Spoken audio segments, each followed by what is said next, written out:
Demak, eng oxirgi hayajonli daqiqalar ketyapti. Xudo xohlasa, nasib etsa bizlar bir qadam turibmiz. Bir qadam. Eng omadli avlodimiz bizga. Eng avlodi. Xudo xohlasa duo qilib turinglar. Chiqamiz. Jahon chempionatiga birozgina qolgan.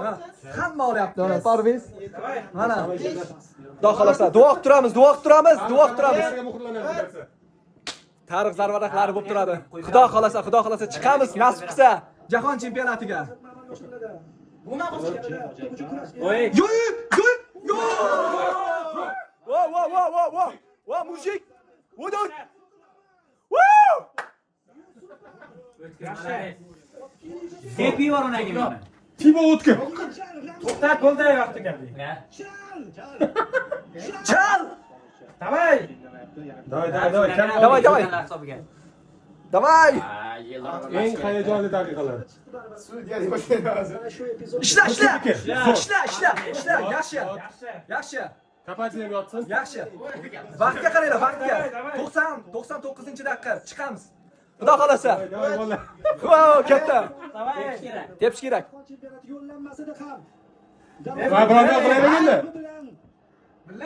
Chol. Yaxshi. Balki sizlarga yozib tolaman, onangga. O'zbekistonda yo'q, bo'ldi deydi. Ha, Xitoy yo'qotib qo'ygan odam. Bo'ldi, 100. Davay. Bo'ldi endi. Zo'r. Nima kerak emas shu tur. Olsin shu yerda mayli hozir kimdir sariq olishi mumkin, ammo tarixiy natija. Davay. Vaqt qaranglar. Nimani oldi? Zo'r ketyapti. Chekka yaqin joy. Bo'ldi.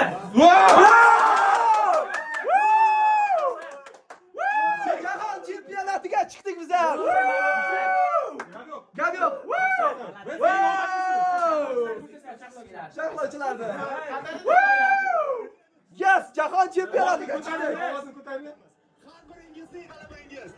Siz ekranlaringizni ko'rayotgan har bitta tomoshabin. Bu sizlar. Давай. O'zbekiston izvoqladi. Yadu. Молодец. Zo'rlardan Yaxshi o'tdi. ramziy ma'noda o'tgan Yusupovni bizga ko'rsatishyapti. Ma'nosi emas. Haqiqatan zo'r bo'ldi, молодец. Saqlab qolish mumkinligini, chempionat yo'llanmasini qo'lga kiritish mumkinligini o'tgan. Zo'r. Hammani tasvirasiz. Darvozabonimiz hozir ikkita penalti va uchrashuvning so'nggi daqiqalarida Abduvaq tabriklagani ketyapti. Qutqarib, mundial ishtirokchisiga aylantirmoqda terma jamoamizni. Hayt. Do'stlar, biz buni uddaladik. Hozir so'z topish ham qiyin. O'zi uyida shunday qilib ketish kerak. Xudo xolasa Amerikada o'yinni tomosha qilish uchun boramiz. Futbol assotsiatsiyasi Arablarni azoblari. O'zbekiston harakat qildi. Davlat rahbari boshchiligida hammamiz maqsadga birgalikda erishdik. Boshdan aytib kelyapmiz, bugun hamma birlashdi. O'zbekiston harakat qildi.